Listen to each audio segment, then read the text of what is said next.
Nunca pensei que viveria algo assim, tão doloroso e, ao mesmo tempo, surpreendentemente libertador.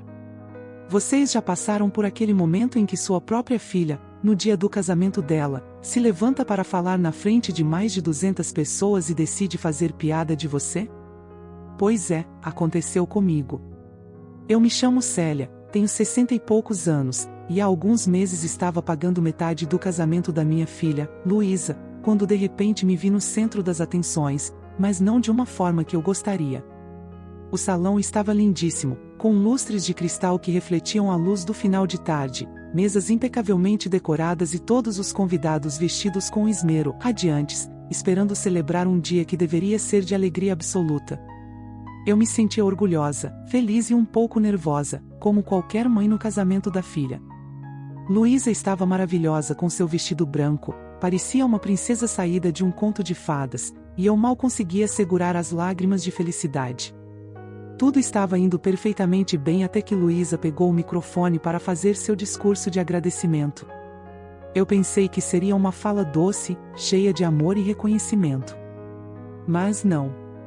Ela olhou para todos com aquele sorriso que sempre indicava que tinha algo preparado, algo que não era exatamente carinhoso. Então ela disse: "Quero falar da minha mãe por um minuto. Ela está passando, digamos, por uma crise da meia-idade." O salão riu. Eu sorri também, mas por dentro sentia meu coração apertar. Uma crise da meia-idade? Com 60 anos, resolvi empreender, abrir minha própria empresa, tentar algo novo, dar sentido a essa fase da vida, e agora estava sendo motivo de piada. E o pior, ninguém sabia que eu estava pagando metade do casamento, que o vestido, a decoração, a comida, tudo, pelo menos em parte, era graças ao meu esforço e à minha determinação. Ela continuou, usando aspas com os dedos enquanto falava, algo como querendo construir um império, e o riso se multiplicou pelo salão. Todos achando engraçado, eu sentada, com um sorriso congelado, tentando não demonstrar a dor que crescia dentro de mim. Meus próprios filhos, meus amigos, até meu genro estavam ali, rindo daquilo que para mim era minha vida, meu trabalho, minha conquista. Mas ninguém sabia, nem Luísa, que naquela noite, sentada à mesa 6, estava a pessoa mais poderosa de todos os presentes. Aquele momento, que começou como humilhação, estava prestes a se transformar na virada mais inesperada e gratificante da minha vida. Para entender tudo o que aconteceu, preciso voltar 2 anos antes, quando minha vida mudou completamente. Eu estava recentemente divorciada, com 60 anos, e, honestamente, perdida. Depois de mais de 30 anos trabalhando como gerente administrativa em escritórios, fui desligada durante uma reestruturação. Sabem como é, trocam os mais velhos por jovens mais baratos. Pela primeira vez em décadas, estava sozinha, sem emprego, sem planos. Luísa tinha 30 e poucos anos, morava com um noivo, Gabriel, e eu ficava em meu pequeno apartamento tentando descobrir como reorganizar minha vida. Nessa fase, você tem 2 escolhas: aceitar que seus melhores anos passaram ou usar toda a experiência acumulada para se reinventar. Eu escolhi a segunda. Comecei minha própria consultoria, ajudando empresas a otimizar operações, gestão e processos. Nada glamouroso, mas eu sabia o que fazia, e chamei minha empresa de Célia Consultoria. Simples, profissional e discreto, mantendo minha identidade em segundo plano. O problema é que ninguém da minha família levava a sério. Luísa revirava os olhos sempre que eu mencionava um novo cliente ou uma reunião importante. "Mãe, você já tem 60 anos, talvez seja a hora de se conformar", dizia. Gabriel, então, vivia me explicando o óbvio como se eu fosse uma adolescente brincando de adulta. Minhas irmãs tentavam aconselhar, durante jantares familiares: "Célia, deixa disso, você já perdeu a hora de ter uma carreira de verdade, procure algo estável." Até minhas amigas, bem intencionadas, mas maldosas, davam conselhos condescendentes. Mas, na verdade, eu estava indo bem. Muito bem.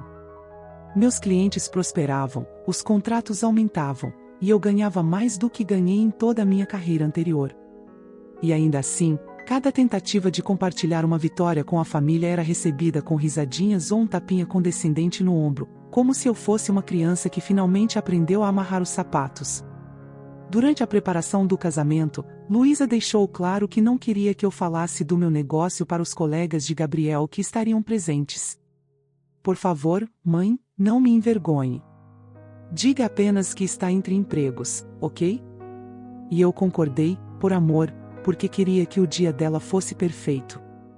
Mas, sentada no meu canto, ouvindo todos fazerem piadas sobre a minha crise da meia-idade e meu império imaginário, percebi que a minha família não estava apenas sendo insensível, estavam envergonhados de mim.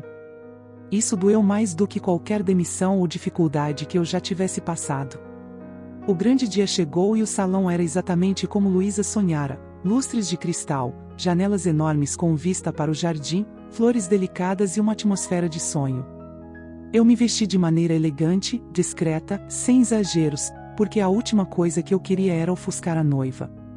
Luísa havia me pedido para manter silêncio sobre meu negócio, e eu cumpri. A cerimônia foi perfeita. Eu chorei, sorri e me senti incrivelmente feliz vendo minha filha iniciar este novo capítulo da vida. Durante o coquetel, tentei ficar discreta, evitando me misturar com o pessoal do trabalho de Gabriel, mas não pude evitar ouvir algumas conversas. Eles falavam sobre estratégias, aquisições e negócios complexos. Eu sabia mais do que eles imaginavam, mas apenas sorria e cumprimentava com educação. Então vieram os discursos. Primeiro a dama de honra de Luísa, que começou doce, falando sobre amizade e momentos compartilhados, mas de repente mudou o tom. Agora preciso falar da família da noiva, especialmente da mãe, que anda bem divertida ultimamente. E o riso começou novamente. Ela falou da tal crise da meia-idade, das aspas com os dedos, das ambições de construir um império, e eu me senti morrer por dentro. Todo o salão rindo, minha filha rindo junto. Aquilo não era apenas piada, era desprezo. Quando Luísa subiu para falar, pensei que talvez fosse corrigir o tom, agradecer ou dizer algo gentil. Mas não. Ela repetiu, zombando da minha dedicação ao trabalho, chamando minhas conquistas de sonhos com prazo de validade. Riram de novo.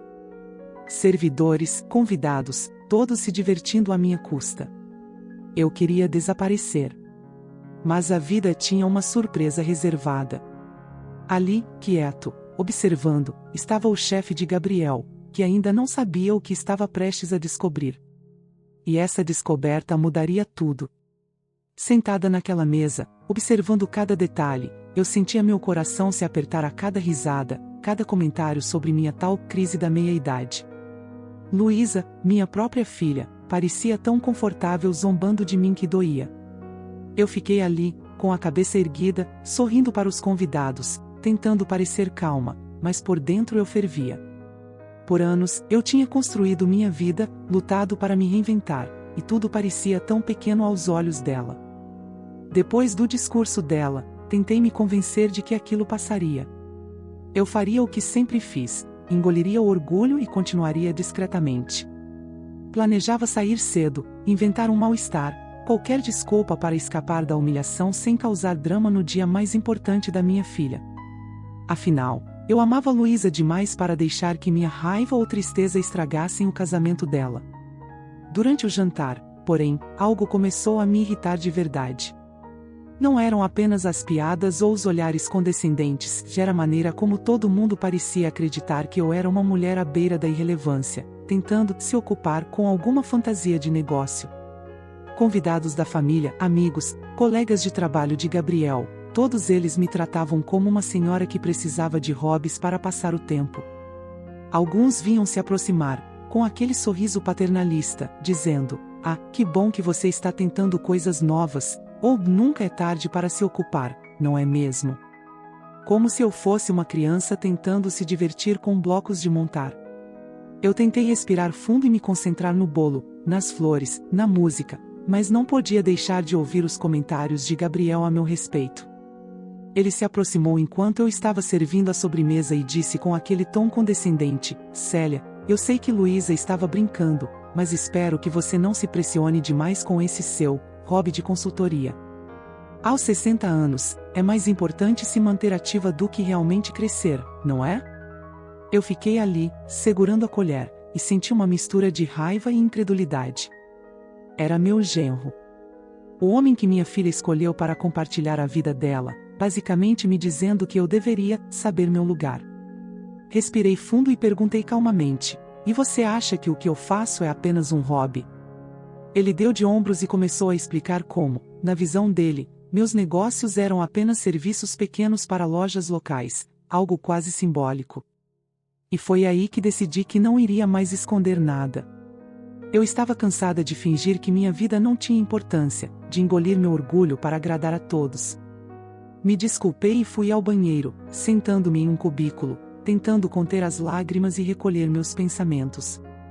Ninguém sabia, nem Luísa, que em menos de 2 anos eu havia adquirido 6 empresas, incluindo uma empresa de tecnologia de grande porte que era justamente onde Gabriel trabalhava. Uma delas valia muito mais do que tudo que ele ganharia em toda a vida. Saí do banheiro com o coração batendo acelerado, decidida a manter a compostura, mas agora preparada para minha própria virada. Voltei para o salão e tentei me misturar, quando ouvi Luísa conversando com uma amiga perto do bar. Coitada da minha mãe, desde o divórcio ela está meio perdida. Esse negócio todo de consultoria é só para se sentir importante de novo. A gente nem tem coragem de dizer que nunca vai ser nada de verdade. O que? Elas estavam rindo do meu esforço, da minha capacidade de me reinventar, daquilo que havia me dado orgulho e independência. A ironia era devastadora. Enquanto Luísa se preocupava com a minha necessidade de relevância, eu sabia exatamente o que havia conquistado. E cada palavra que saía da boca dela, cada risada compartilhada, era um lembrete cruel de como fui subestimada. Mas a vida tinha seu jeito curioso de equilibrar as coisas. Alguns minutos depois, percebi que Gabriel estava se afastando, e então vi o chefe dele se aproximando. Robert Andrade, supervisor da Sterling Tech, estava ali, educado, mas atento. Ele parecia querer se apresentar, mas havia uma expressão de curiosidade e interesse que me fez perceber que algo grande estava prestes a acontecer. Eu respirei fundo e cumprimentei-o. Prazer, sou Célia. Ele sorriu, e começamos a conversar. A conversa começou de forma casual, mas logo eu percebi que ele não tinha ideia do que eu realmente fazia. Com cuidado, expliquei minha atuação.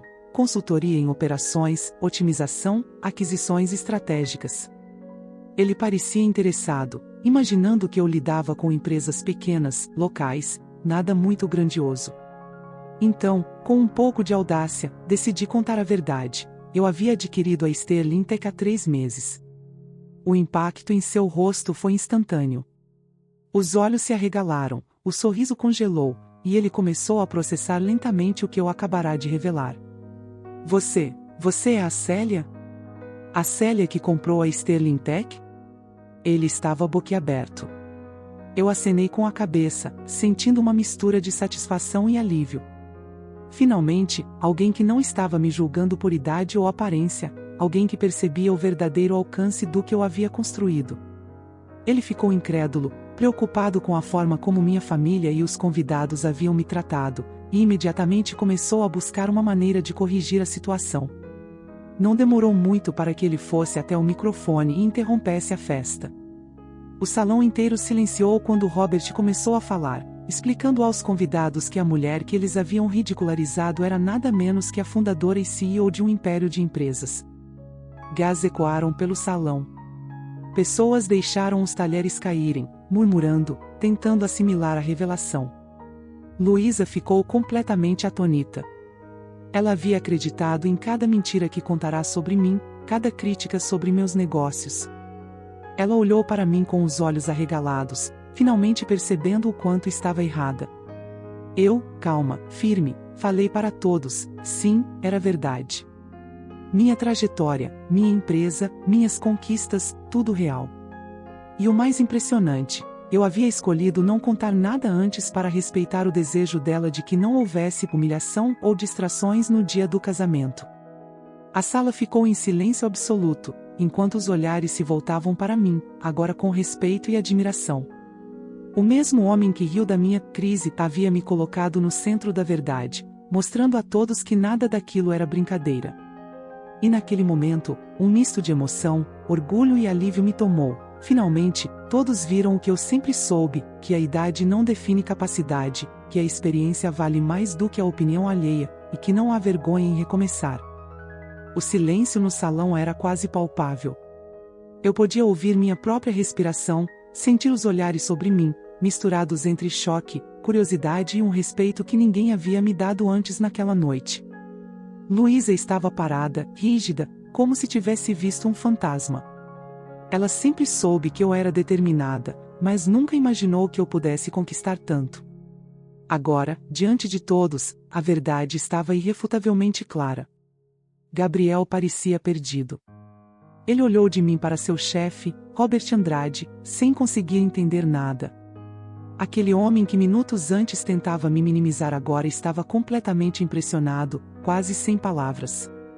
A ironia não me escapou, eu, uma mulher de 60 e poucos anos, comprando empresas de tecnologia e me tornando chefe de quem mal sabia me respeitar.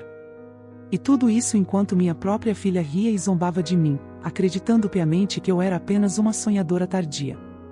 Robert me passou o microfone de volta e disse: Célia, acho que o senhor deve responder à pergunta que todos estão se fazendo. Respirei fundo e falei com calma, olhando para cada rosto curioso na sala. Sim, sou eu. A mulher que vocês pensaram estar passando por uma crise da meia-idade é a mesma que, nos últimos 18 meses, adquiriu 6 empresas, incluindo a Sterling Tech. Tudo o que pensavam ser apenas uma tentativa tímida de me ocupar foi, na verdade, a construção de um império. Eu podia ouvir alguns sussurros nervosos, e vi rostos congelarem quando processaram a informação. Pessoas que riram das minhas tentativas agora olhavam com incredulidade, algumas até parecendo um pouco envergonhadas. Vi o casal Patel trocar olhares assustados, lembrando-se de comentários condescendentes que haviam feito. As palavras que eu ouvi de Luísa mais cedo ecoavam agora de forma quase cômica na minha mente. Ela nunca vai ser nada de verdade. Nada de verdade? Eu tinha provas concretas de que ela estava completamente enganada. Luísa finalmente encontrou a voz, mas era frágil, quase sussurrada. Mãe, isso é real. Eu assenti, mantendo a voz calma, mas firme. Sim, meu amor. Tudo real. E não compartilhei antes porque você pediu que eu não falasse sobre meus negócios nesta noite. Queria que seu casamento fosse perfeito, sem distrações, sem que ninguém se sentisse desconfortável por minhas conquistas. O choque dela era evidente. Pela primeira vez, eu pude ver o arrependimento em seus olhos, misturado a um pouco de vergonha. Ela havia zombado de mim, não por maldade, mas por ignorância, uma ignorância que nasceu de suas próprias ideias preconcebidas sobre idade e capacidade. Eu podia sentir a mistura de emoções dela e, estranhamente, não sentia raiva. Sentia apenas uma necessidade de que ela entendesse, de que finalmente reconhecesse quem eu realmente era. Robert Andrade interveio, elevando a voz para que todos ouvissem. Senhoras e senhores, acho que a situação exige um esclarecimento. A mulher que acabamos de ouvir, que todos presumiram estar apenas tentando ocupar seu tempo, é, na verdade, a fundadora e CEO de DT Enterprises. Ela não é apenas bem-sucedida, ela é uma força no mercado, com um portfólio de 50 milhões de reais. E metade das pessoas nesta sala trabalha para empresas que ela adquiriu. O murmúrio que seguiu foi quase imediato. Eu podia ver as expressões de confusão e admiração se misturando. Pessoas que riram de mim, comparando minha trajetória a um passatempo inocente, agora percebiam que haviam subestimado alguém que era verdadeiramente poderosa e influente. Aquele momento de humilhação virou uma vitória silenciosa, uma prova viva de que minha idade e minha aparência não definem minha competência. Luísa finalmente se aproximou, com lágrimas nos olhos, segurando minha mão. Mãe, eu sinto muito. Não sabia, nunca imaginei que fosse assim.